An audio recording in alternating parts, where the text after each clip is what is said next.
Organisasi Kesehatan Dunia atau WHO telah mencatat ada lebih dari 650 kasus hepatitis akut misterius pada anak di dunia sejak April 2022 hingga saat ini. Sementara jumlah kasus yang diduga akibat infeksi hepatitis akut misterius di Indonesia bertambah menjadi 20 kasus per data laporan 30 Mei 2022. Kita bahas hal ini bersama dengan juru bicara Kementerian Kesehatan Republik Indonesia, ada Dr. Muhammad Syahril. Dok Syahril, selamat malam. Selamat malam. Dokter, pemerintah kita tahu masih menginvestigasi begitu dugaan infeksi dari hepatitis misterius yang telah merenggut nyawa 4 anak di Indonesia. Sejauh ini kemudian perkembangannya seperti apa, Dok? Ya, terima kasih. Sebagai pemahaman kita bersama, istilah yang telah dikeluarkan oleh WHO adalah probable saat itu ya.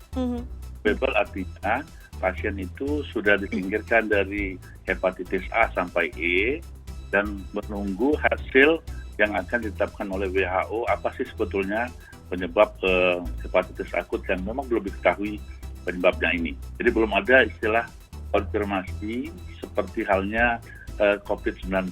Kalau COVID-19 kan PCR positif berarti dia konfirmasi. Aha. Nah untuk itu maka status pasien ini ada 2 yang saat ini kita kaji, yaitu probable maupun pending classification. Oke, kemudian belum bisa dikatakan konfirmasi, apa karena patogennya belum diketahui atau apa kemudian kendala yang membuat hipotesis penyebab hepatitis akut ini sulit diketahui, Dok? Ya, saya kira kita ngikut aturan dunia yang diketahui oleh WHO, bahwasanya untuk menentukan konfirmasi ini harus banyak laporan atau kajian dari beberapa negara. Dan akhirnya sepakati apa sih sebagai penyebab yang dikatakan etiologinya belum diketahui ini. Nah sehingga kita masih menunggu konfirmasi dari WHO, apakah itu adenovirus, apakah adenovirus yang varian baru, atau ada kaitannya dengan SARS-CoV-2 dan seterusnya. Jadi hipotesis yang selama ini dikaji oleh para ilmuwan dari seluruh dunia dikumpulkan akan mengerucut apa sih sebetulnya yang akan disepakati sebagai penyebab dari hepatitis akut ini, Mbak. Oke, Dr. Syahril, kita tahu gejala hepatitis akut ini diketahui didominasi dengan demam tinggi. Sebelumnya juga diinformasikan seperti itu. Apa kemudian perbedaan gejala yang kita ketahui dari hepatitis yang sudah ada sebelumnya? Ya, kalau memang secara umum hepatitis ini itu ada gejala di gastrointestinal, di perut, baik mual-mual, muntah, sampai diare. Itu adalah gejala awal dari hepatitis ini. Kemudian apabila dia berlanjut, maka akan timbul kuning di mata, selera mata maupun di kulit tubuh, dan juga air kencing itu seperti air teh. Nah, apabila dia berlanjut, yang disebut dengan fulminan, maka kesakitannya akan menurun. Itulah 3 tahapan yang ada, dan ciri khas ini dengan yang lain, ini akut, Pak ya. Akut itu artinya pasien ini yang diderita oleh anak-anak di bawah 16 tahun, sebelumnya anaknya sehat-sehat saja.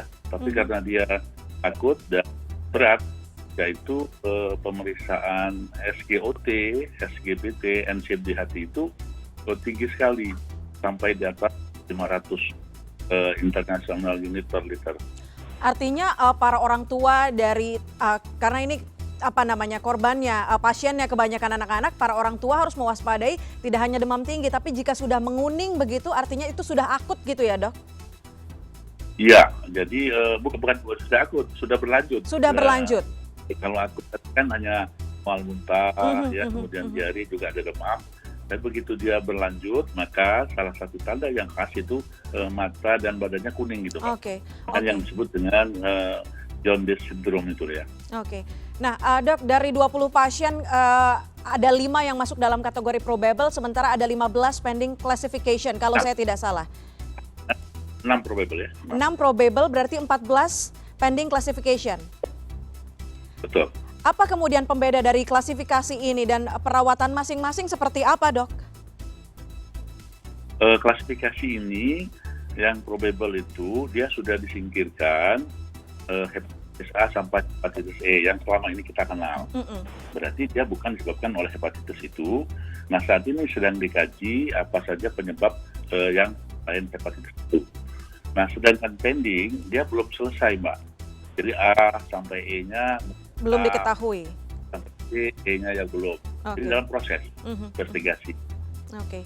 Dan Perawatannya? label pun kelas pending ini begitu ada perkembangan dan ternyata diketahui Mbak penyebabnya yang jelas. Contoh karena adalah dengue ya atau DHF atau karena tivoid atau karena faktor lain, maka dia disingkirkan atau discarded dari dugaan hepatitis tadi.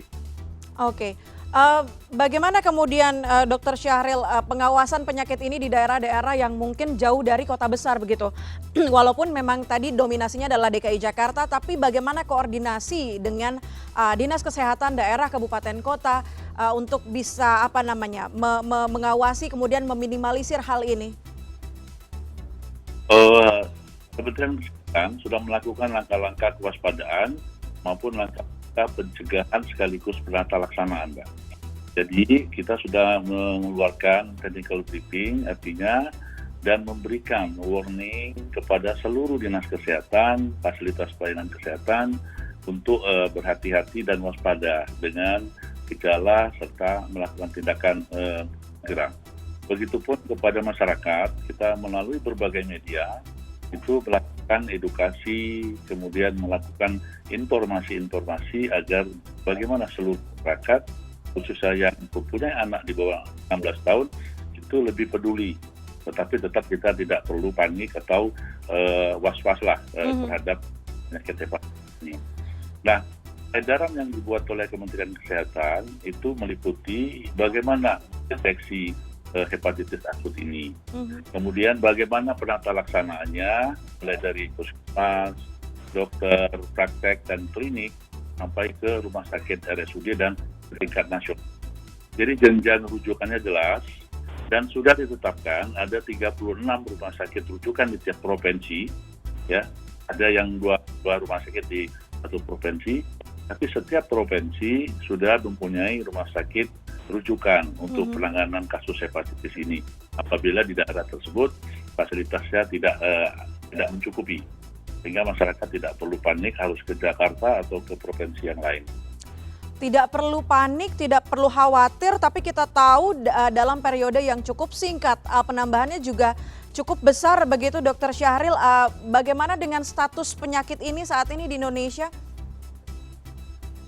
Ya, sama dengan di negara yang lain. Ini kan masih status KLB ya di dekat dunia. Sehingga kita belum ini disebut dengan suatu pandemi, karena penambahan kasus di beberapa negara juga tidak banyak sekali, Mbak, ya, seperti halnya COVID yang lalu.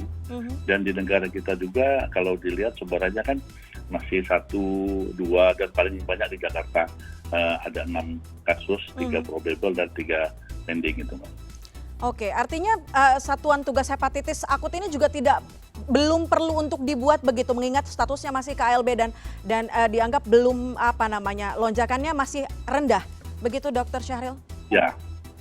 Jadi kita Satgas sudah ada Satgas hepatitis akut yang dibentuk oleh Kementerian Kesehatan yang melibatkan komite ahli, kemudian profesi, Ikatan Dokter Anak Indonesia dan para epidemiolog.